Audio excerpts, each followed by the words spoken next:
ಗುರುಜಿ, ಕ್ಷೇತ್ರ ಮಹಿಮೆಯಲ್ಲಿ ಏನ್ ಹೇಳ್ತಿದ್ದೀರಾ ಅನ್ನೋದಕ್ಕೆ ಮುಂಚೆ ನಿನ್ನೆ ಹೇಳ್ತಾ ಇದ್ವಿ ದಾರಾಸುರಂಗೆ ಹೋಗ್ಲೇಬೇಕು ನಾವು ರಾಮೇಶ್ವರ ಕ್ಷೇತ್ರಕ್ಕೆ ಹೋಗೋ ಮುನ್ನ ಅಂತ. ಮುಂದೆ ಗುರುಜಿ? ಈ ಮಹಾಕ್ಷೇತ್ರದ ವಿಚಾರದಲ್ಲಿ ನಾವೇನು ಹೇಳ್ತೀವಿ, ರಾಮೇಶ್ವರಕ್ಕೂ ಕಾಶಿಗೆ ಮಧ್ಯ ಇರೋದೇ ತಿರು ಇಡೈ ಮರದೂರ್. ಅಂದರೆ ರಾಮೇಶ್ವರಕ್ಕೂ ಕಾಶಿ ಮಧ್ಯದಲ್ಲಿರ್ತಕ್ಕಂಥ ಲಕ್ಷ್ಮಣ ಮೂರ್ಛೆ ಹೋಗಿದ ಕ್ಷೇತ್ರ, ಪರಮೇಶ್ವರನು ಸಾಕ್ಷಾತ್ ಭೂಸ್ಪರ್ಶ ಮಾಡಿರತಕ್ಕಂಥ ಕ್ಷೇತ್ರ.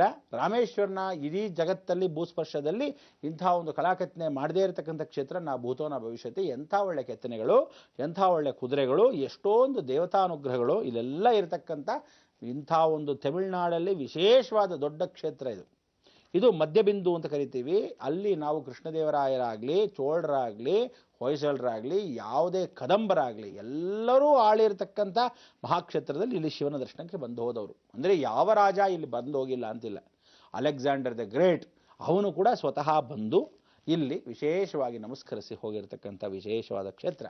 ಅಲೆಕ್ಸಾಂಡರ್ ಬಂದು ಹೋಗಿದ್ದಕ್ಕೆ ಶಾಸನದಲ್ಲಿ ಇವತ್ತು ಅಲ್ಲಿ ಬರೆದಿರ್ತಕ್ಕಂಥ ವಿಚಾರ ಏನಂತ, ರಾಜ್ಯದಲ್ಲಿ ಎಲ್ಲವೂ ಸುಭಿಕ್ಷ ಇರಬೇಕಾದ್ರೂ ರಾಜ್ಯವನ್ನು ಇವನು ಕಬಳಿಸ್ಕೊಂಡು ಕೂತಿದ್ರು. ಅಂದರೆ ಇಡೀ ಜಗತ್ತನ್ನು ಕಬಳಿಸ್ಕೊಂಡ್ರು. ಇಲ್ಲಿ ಅವನೊಂದು ಸಲ ಕ್ಯಾಂಪಾಗಿ ಬಂದು ಕೂತ್ಕೊತಾನೆ. ಕ್ಯಾಂಪಲ್ಲಿ ಬಂದು ಕೂತ್ಕೊಂಡಾಗ ಆವಾಗ ಇಲ್ಲಿ ಈ ಕ್ಷೇತ್ರದ ಮಹಿಮೆ ಏನೇ ವಿಚಾರ ಅಂತ ಎಲ್ಲ ಕೇಳ್ಕೊಂಡಾಗ, ಇಲ್ಲ ಇಲ್ಲಿ ನೀವು ಯಾವುದು ಹೋಗಿ ನಮಸ್ಕಾರ ಮಾಡ್ತೀರೋ ನೀವು ಇನ್ನೂ ಯಶಸ್ಸಿನಾದಿ ಮತ್ತಷ್ಟು ಉನ್ನತ ಸ್ಥಾನಕ್ಕೆ ಹೋಗ್ತೀರಾ, ಹೌದಾ ನಡಿ ಹಂಗಾರೆ ಹೋಗೋಣ, ಯಾತಕ್ಕೆ ಬೇಡ ಅನ್ನೋದು ಅಂತೇಳಿ ಅವನು ಬಂದು ಮತ್ತೆ ನಮಸ್ಕಾರ ಮಾಡ್ತಾನೆ. ಅಂದರೆ ವಿದೇಶದಿಂದ ಇರತಕ್ಕಂಥ ಪರದೇಶಿಗೂ ಅಂಥ ಒಂದು ದೈವ ನಂಬಿಕೆ ಹುಟ್ಟಬೇಕಾದ್ರೆ ಎಂಥ ಕ್ಷೇತ್ರ ಇರಬೇಕಿದು. ಅದಕ್ಕೆ ನಾವುಗಳು ಇವತ್ತೆಲ್ಲ ಜಗತ್ತಲ್ಲಿ ರಾಮೇಶ್ವರನ ಕರ್ಮವನ್ನು ಕಳ್ಕೊಳ್ತಕ್ಕಂಥವ್ರು, ಪುಣ್ಯಕ್ಷೇತ್ರವನ್ನು ಸಂಪಾದನೆ ಮಾಡಿರ್ತಕ್ಕಂಥ ಪುಣ್ಯಕ್ಷೇತ್ರಕ್ಕೆ ಹೋಗಿ ಕಾಶಿ ವಿಶ್ವನಾಥ್ನಲ್ಲಿ ಪಿಂಡ ತರ್ಪಣಗಳೆಲ್ಲ ಮಾಡಿದ ಮೇಲೆ ಮತ್ತೆ ರಾಮೇಶ್ವರಿ ಪುನರ್ಚೇತನವನ್ನು ಸೂತಕವನ್ನು ಕಳ್ಕೊಂಡು ಹೊಸ ಚೈತನ್ಯಕ್ಕೆ ಬರತಕ್ಕಂಥದ್ದೇ ದಾರಾಸುರಂ. ಈ ಕ್ಷೇತ್ರ ತಿರು ಇಡೈ ಮರದೂರ್ ಸೋಮಾಸ್ಕಂದರ ಕ್ಷೇತ್ರ.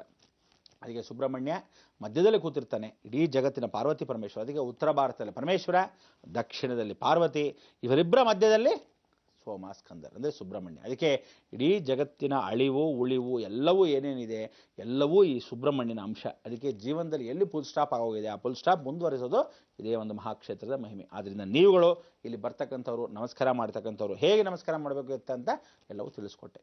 ಆಮೇಲೆ ಇನ್ನೊಂದು ಜ್ಞಾಪಿಸ್ತಾ ಇರತಕ್ಕಂಥ ವಿಚಾರ, ಈ ಜ್ಞಾಪಿಸ್ತಾ ಇರೋ ವಿಚಾರದಲ್ಲಿ ನಾವು ಯಾಗದ ವಿಚಾರವನ್ನು ಹೇಳ್ತಾ ಇದ್ದೆ. ಈ ಯಾಗದಲ್ಲಿ 9 ನವರಂಧ್ರಗಳು ಅಂತ ಹೇಳ್ತಾ ಇದ್ದೆ. ಯಾಗದ 9 ನವರಂಧ್ರಗಳು ಅಂದರೆ ನವದುರ್ಗೆಯರು, 9 ನವಗ್ರಹಗಳ ಜೊತೆಗೆ ನವರಂಧ್ರಗಳ ಜೊತೆಗೆ ಕಾಮ, ಕ್ರೋಧ, ಲೋಭ, ಮೋಹ, ಮದ, ಮಾತ್ಸರ್ಯಗಳನ್ನು ಹರಿಷಡ್ವರ್ಗಗಳ ಅಂತ ಕರಿತೀವಿ. 6 ಕಾಯ, ವಾಚ, ಮನಸ 3 9 ಆಗಿರ್ತಕ್ಕಂಥ ಸಪ್ತಋಷಿಗಳ ಮಂಡಲಾಕಾರದಲ್ಲಿ ಇನ್ನು 2 ಬ್ರಹ್ಮಮಾಯ ವರ್ಚಸ್ಸು. ಆ ಬ್ರಹ್ಮಮಾಯ ವರ್ಚಸ್ಸಲ್ಲಿ ಸಪ್ತಮಾತ್ರಿಕೆಯರು ಪ್ರಾಣಸ್ವರೂಪದಲ್ಲಿ ವಿಷ್ಣು ಮಾಯೇತಿ ಸಂಸ್ಥಿತ ಶಿವಾನುಗ್ರಹತೆ ಸಿದ್ಧಿ ಅಂತ. ಅಂದರೆ ವಿಷ್ಣು ಮಾಯೆಯಾಗಿರ್ತಾನೆ, ಶಿವಾನುಗ್ರಹ ಸಿದ್ಧಿ ಎರಡನ್ನೂ ಪಡೆದಿರ್ತಕ್ಕಂಥ ಸಿದ್ಧಿ ದೇವತೆಗಳು. ಅದಕ್ಕೆ ಅರಿಮಾ ಸಿದ್ಧಿ, ಮಹಿಮಾ ಸಿದ್ಧಿ ಅಂತ ಕರಿತೀವಿ. ಲಘುಮಾ ಸಿದ್ಧಿ ಅಂತ ಮಹಾಗಣಪತಿ. ಈ ಹರಿಷಡ್ವರ್ಗಗಳನ್ನ ಎಲ್ಲ ಸಿದ್ಧಿ ದೇವತೆಗಳನ್ನ ನಾವು ಸಿದ್ಧಿ ಔಪಾಸನೆಯನ್ನು ಮಾಡ್ತಕ್ಕಂಥ ಮಹಾಗಣಪತಿ ಮುಖಾಂತರ. ಅದಕ್ಕೆ ಅವನದೇ ಆಗಿರ್ತಕ್ಕಂಥ ಒಂದು ಹಾಲಿನ ಕೊಳದಲ್ಲಿ ಹೇಗಿರುತ್ತೋ ಅಂಥ ವಿಶೇಷವಾಗಿ ಕಬ್ಬಿನ ಜಲ್ಲೆಯಲ್ಲೇ ಮಲಗಿರ್ತಕ್ಕಂಥ ವಿಚಾರ. ಈ ಕಬ್ಬಿನ ರಸದ ಆ ಒಂದು ಲೋಕಕ್ಕೆ ಸ್ವಾನಂದ ಲೋಕ ಅಂತ ಕರಿತೀವಿ ಮಹಾಗಣಪತಿನ. ಅದಕ್ಕೆ ಸ್ವಾನಂದ ಮೂರ್ತಿಗೆ ಪೂಜೆ ಪುನಸ್ಕಾರವನ್ನು ಮಾಡಿದ್ರೇ ದುರ್ಗಾ ಒಲಿಯೋದು, ಸಿದ್ಧಿ ಪಡೆಯೋದು. ಅದಕ್ಕೆ ವಸಿಷ್ಠರು ಸ್ವಾನಂದ ಲೋಕದಲ್ಲಿ ನಮಸ್ಕಾರ ಮಾಡಿಕೊಂಡಿರ್ತಕ್ಕಂಥ ಕಬ್ಬಿನ ಅಂಶ ರಸಮಯವಾಗಿರ್ತಕ್ಕಂಥದ್ದು. ಅದಕ್ಕೆ ಕಬ್ಬಿನ ರಸ ಗೂಢಾನ್ನ ಪ್ರೀತಿ ಸಾಕ್ಷಾತ್ ಚಂಡಿಕ. ಅದಕ್ಕೆ ಇಲ್ಲೇನು ಮಾಡ್ತೀವಿ ಗೊತ್ತಾ, ದುರ್ಗಾ, ಚಂಡಿಕಾ, ಲಲಿತಾ, ಗಾಯತ್ರಿ ದುರ್ಗಾಂಶದಲ್ಲಿರ್ತಕ್ಕಂಥ ಶ್ರೀಶಕ್ತಿಯ ಉಪಾಸನೆ. ಅದರಲ್ಲಿ ಕುಂಡಲಿನಿ ಶಕ್ತಿಯನ್ನು ನಾವು ಕಾತ್ಯಾಯಿನಿ ದುರ್ಗಾ ಅಂತ ಕರಿತೀವಿ, ಇಂಥ ಒಬ್ಬಳು. ಅಂಥದ್ರಲ್ಲಿ ಪ್ರತ್ಯಂಗರ ದುರ್ಗಾ ಅಂತ ಕರಿತೀವಿ. ಷೋಡಶೋಪಚಾರ ಪೂಜೆ ಮಾಡೋ 16 ದೇವತೆಗಳ ಷೋಡಶ ದೇವಿಗಳನ್ನು ಅಂತ ಕರಿತೀವಿ. ಈ ರೀತಿಯಾಗಿ ಒಂದು ದುರ್ಗೆಗೆ ಒಂದು ಅಸ್ತ್ರವನ್ನು ಎತ್ಕೊಂಡರೆ ಎಷ್ಟು ಬಲಿಗಳು ಹೋಗುತ್ತಂತೆ. ಹಾಗೆ ಸಂಸಾರದಲ್ಲಿರ್ತಕ್ಕಂಥ ಎಲ್ಲ ದುಶ್ಚಟಗಳು, ಎಲ್ಲ ದುರ್ಜನಗಳು, ಯಾರ್ಯಾರು ದುಷ್ಟನಾಗಿರ್ತಕ್ಕಂಥ ವಿಚಾರಗಳಿರುತ್ತೆ ಎಲ್ಲ ಧ್ವಂಸವನ್ನು ಮಾಡ್ತಕ್ಕಂಥವಳು ಸಾಕ್ಷಾತ್ ದುರ್ಗಾ. ಇಂಥ ಒಂದು ದುರ್ಗಾ ಸ್ಮರಣೆ ಮಾಡ್ಕೊಳ್ಳೋದು ಈ ದಿನದಲ್ಲಿ ಪರಿಪೂರ್ಣ ಅನುಗ್ರಹ ಕ್ಷೇತ್ರ ಮಹಿಮೆ ಕ್ಷೇತ್ರ. ಅದಕ್ಕೆ ಕ್ಷೇತ್ರ ಮಹಿಮೆಯಲ್ಲಿ ನಾವು ರಾಮೇಶ್ವರದಿಂದ ದಾರಾಸುರಕ್ಕೆ ಬಂದಾಗ ಈ ವರ್ಷದ ಅನುಗ್ರಹ ಏನು ಅಂದರೆ ಈ ಕೊನೆಯ ಕಾಲಕ್ಕೆ ನಾವು ಮಹಾಕ್ಷೇತ್ರಕ್ಕೆ ಹೋಗಬೇಕು. ಅಂದ್ರೇನು, ಜಗನ್ಮಾತೆ ಕೊನೆಯ ಕ್ಷೇತ್ರಕ್ಕೆ ಮೂಲಸ್ಥಾನದ ಆ ನಾಂದಿ.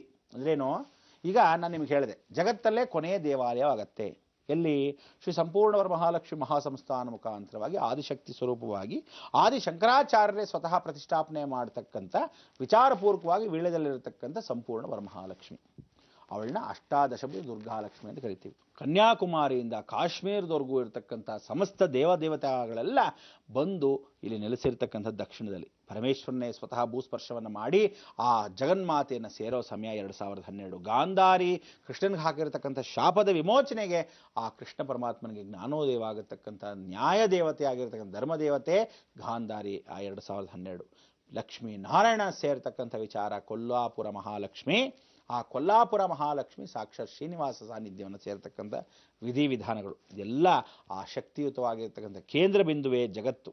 ಇಂಥ ಒಂದು ಜಗತ್ತಲ್ಲಿ ಮೇ 6ರಿಂದ 12 ಯಾವ ಯಾವ ಲೋಕ ಹೋಗುತ್ತೆ ಅಂದರೆ ಈ ಭೂಲೋಕದಲ್ಲಿ ಆಗತಕ್ಕಂಥ ಅನಾಹುತಗಳು ಇನ್ನು ನಾವೇನು ಹೇಳ್ತೀವಿ ಸೌತ್ ಈಸ್ಟರ್ನ್ ಕಂಟ್ರೀಸ್ ಅಂದರೆ ಏನು, ಯುರೋಪಿಯನ್ ಕಂಟ್ರೀಸಲ್ಲಿ ಸೌತ್ ಈಸ್ಟರ್ನ್ ಕಂಟ್ರೀಸ್, ಅರೇಬಿಯನ್ ಕಂಟ್ರೀಸಲ್ಲಿ ಒಂದಷ್ಟು ಜಾಗ, ಅದಾದ ಮೇಲೆ ನಮ್ಮಲ್ಲಿರ್ತಕ್ಕಂಥ ಪಶ್ಚಿಮ ಭಾರತ, ಪಶ್ಚಿಮ ಜಾಗ, ಗೋವಾ, ಬಾಂಬೆ, ಮಂಗಳೂರು, ಕಲ್ಕಟ್ಟಾ ಭಾಗ, ನಾರ್ತ್ ಈಸ್ಟ್ ಅಂದರೆ ನೀರಿನ ಅಂಶ ಎಲ್ಲವೂ ಸೇರ್ತಕ್ಕಂಥ ಕಲ್ಕಟ್ಟಾ.